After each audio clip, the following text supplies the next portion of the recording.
What's up, guys? It's Meg, and it's that time of the week again where we get to talk about the best show on television, AMC's The Walking Dead.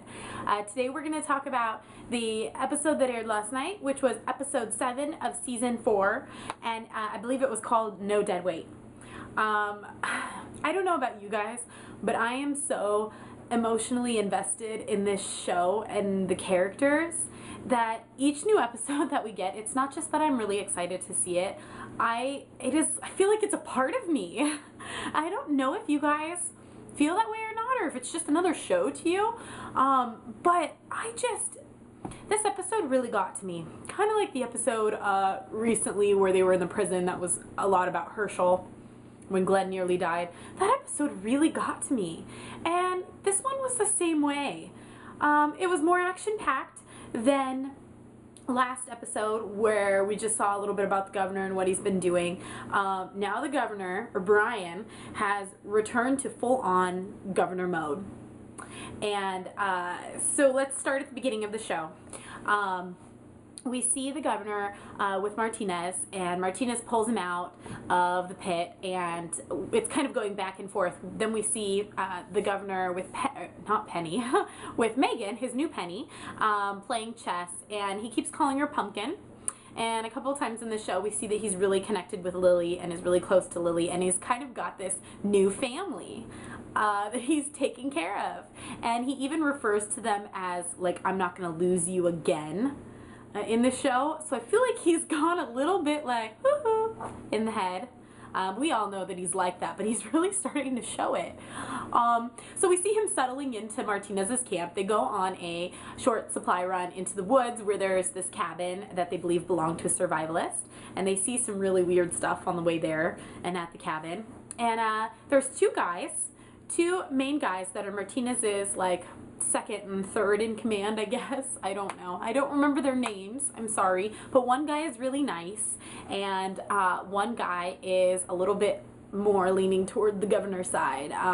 He's kind of a do what you gotta do to survive, and it doesn't matter who else you hurt kind of guy. So they find some beer and alcohol at this cabin, and they take it back to their camp, and Martinez is drinking, and they're all kind of drinking, and you can kind of see the governor. Like, I want to believe at this part in the show that the governor has changed. I really want to believe that, because a lot of you guys are talking on Twitter like, oh, I knew the governor could be good again, you know, he's got this family, he's a changed man, and I really wanted to believe that. But I was wrong.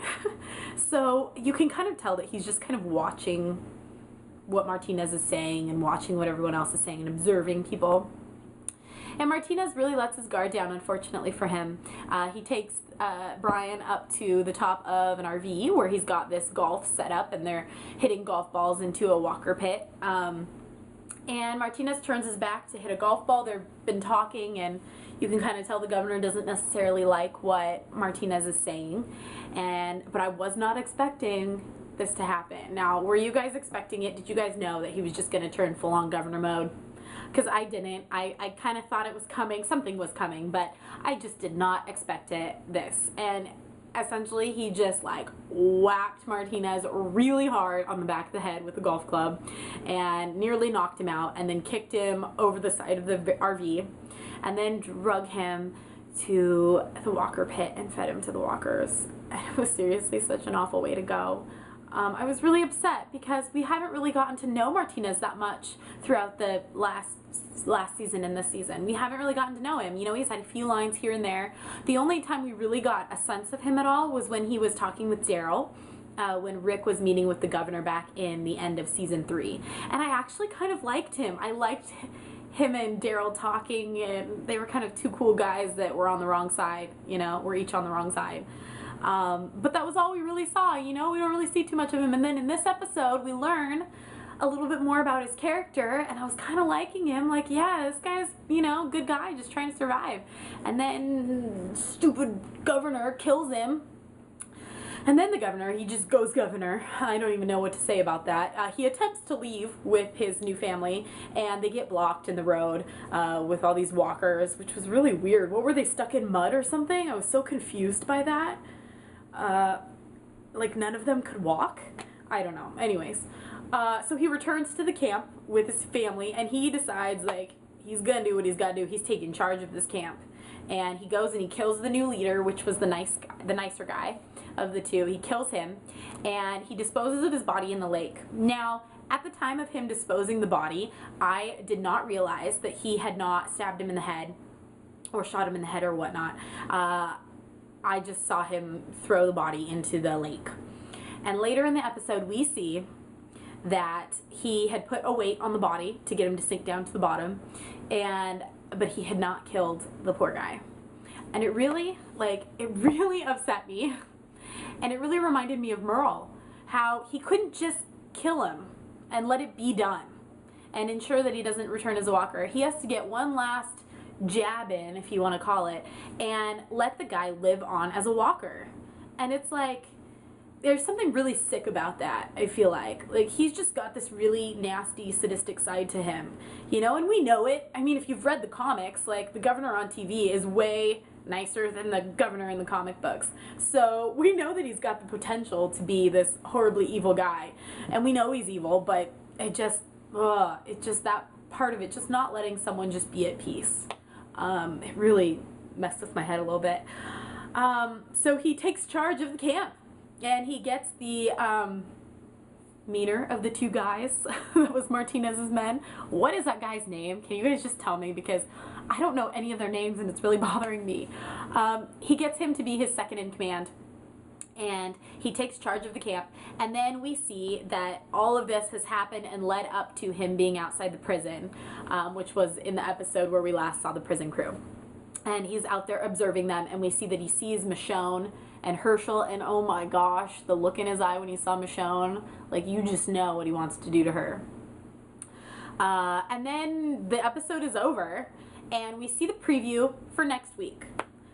You know, guys, back to me being emotionally invested. It's the mid-season finale next week, and I almost don't want to watch it. Like, I'm having anxiety just thinking about what's going to happen. I cannot stand to think that any of those characters in the prison could die. I don't know that I could be okay with any of them dying. Maybe Carl. Sorry, Carl fans. I don't really like Carl. But it makes me so sad to think about it. So really this scene of the governor being outside of the prison with the tank and all of the people, like, they're going to attack the prison. This is really an iconic scene from the comic books. Now, if you guys have read them, you know, very early on in the comics, when they're at the prison, they're not at the prison for long in the comics. The governor attacks the prison and with a tank, and a lot of our main characters at that point in the comics die. And so this preview for next week has just got me, like, I'm having so much anxiety over it because we know that some of our people are going to die. I don't know if I can handle that. So I really want to know, who do you guys think is going to die next week? And what do you think is going to happen? And what did you guys think of this episode and Martinez's death? Okay. I'm gonna leave you guys with that for now. Stuff to think about. Please comment below anything you want to talk about. I would love to talk to you guys. I have some new subscribers, so thank you so much for watching. Like, it makes me so happy to know that some of you guys actually like my videos and want to come back and see me each week. I would love it if you guys would give me a thumbs up if you like this video. And if you are new and watching this and you haven't subscribed yet, please subscribe, because I do these every Monday, and we are gonna have the mid-season finale here next week. So I don't know what I'm going to do after that. I really want to keep making videos for you guys about The Walking Dead. Should we talk about the comics? What do you guys want to talk about? Okay, I love you guys. I will see you next Monday. Have a great week. Bye!